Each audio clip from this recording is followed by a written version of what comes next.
शिवरात्रि व्रत कथा, शिकारी और बिल्वपत्र की कथा। शिव पुराण, स्कंद पुराण। प्राचीन काल की बात है। एक शिकारी था जिसका नाम गुरुद्रुह था। वो जंगल में शिकार करके अपना जीवन यापन करता था।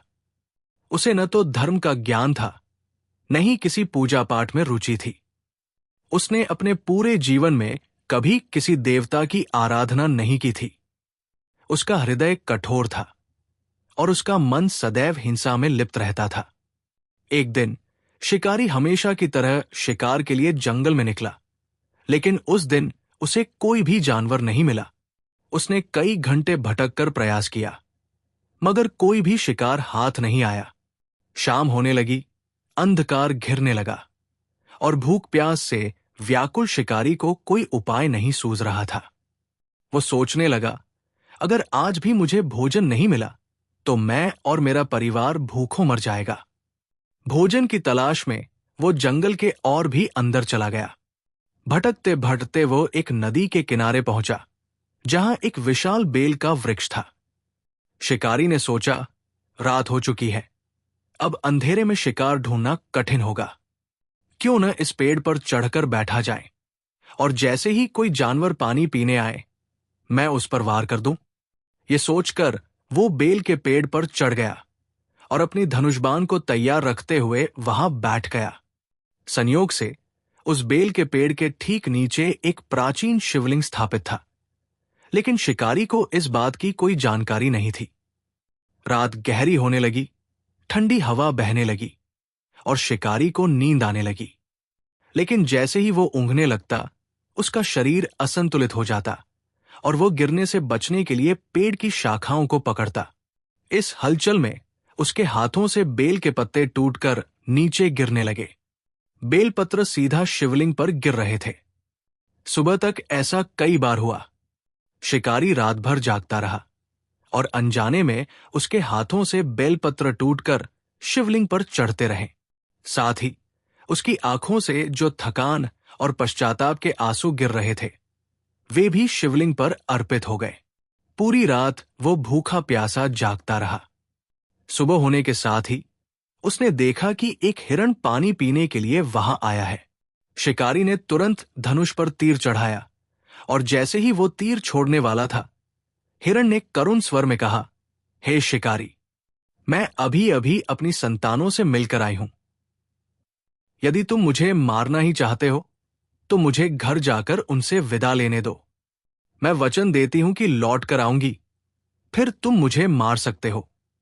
हिरण के इन कोमल शब्दों ने शिकारी के हृदय को स्पर्श किया, लेकिन भूख और क्रूरता ने उसे कठोर बना रखा था।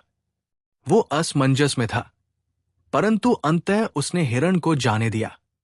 थोड़ी ही देर में दूसरा हिरण वहां पानी पीने आया।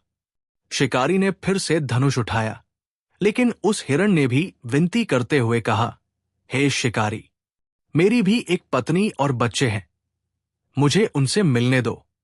मैं वचन देता हूं कि लौट कर आऊंगा। शिकारी ने कुछ देर सोचा और उसे भी जाने दिया। फिर रात के अंतिम पहर में तीसरा हिरण वहां पहुंचा। वो एक मादा हिरण थी जो अपने बच्चों के साथ थी।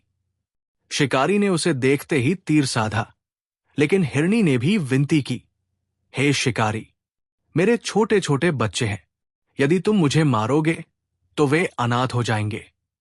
क्या तुम इतनी निर्दयता करोगे? शिकारी का हृदय पहली बार द्रवित हो उठा। उसने अपने पूरे जीवन में पहली बार दया का अनुभव किया। उसने अपने मन में विचार किया, मैं जीवन भर हिंसा करता रहा हूं, केवल अपने परिवार का पेट भरने के लिए। लेकिन यह कैसा जीवन है जिसमें करुणा और संवेदना नहीं? इतना सोचते ही शिकारी की अंतरात्मा जाग उठी। वो समझ चुका था कि हिंसा से कुछ भी प्राप्त नहीं किया जा सकता। उसने अपना धनुष नीचे रखा और जंगल से बाहर आ गया। तभी अचानक आकाशवाणी हुई, हे गुरुद्रुह, तुमने अनजाने में ही सही, परंतु पूरी रात जागकर मेरा पूजन किया है, बेलपत्र मेरे शिवलिंग पर चढ़ाए हैं, उपवास रखा है और प्राणियों के प्रति दया दिखाई है। ये सब शिवरात्रि व्रत के समान है। तुम्हारे सभी पाप नष्ट हो गए हैं और अब तुम्हें मोक्ष की प्राप्ति होगी। शिकारी ने आश्चर्य से आकाश की ओर देखा। उसकी आंखों से आंसू बह निकले। उसने भगवान शिव की सच्चे हृदय से स्तुति की और जीवन भर हिंसा का त्याग करने का संकल्प लिया।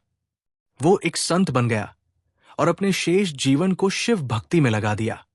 इस प्रकार इस कथा से यह सिद्ध होता है कि जो व्यक्ति अनजाने में भी शिवरात्रि का व्रत करता है, वो भी भगवान शिव की कृपा का पात्र बनता है। ये व्रत केवल उपवास का नाम नहीं, बल्कि आत्मशुद्धि, जागरण और करुणा के भाव को जागृत करने का एक अवसर है। जो भी इस दिन भगवान शिव की पूजा करता है, उसका जीवन सुख, शांति और मोक्ष से परिपूर्ण हो जाता है।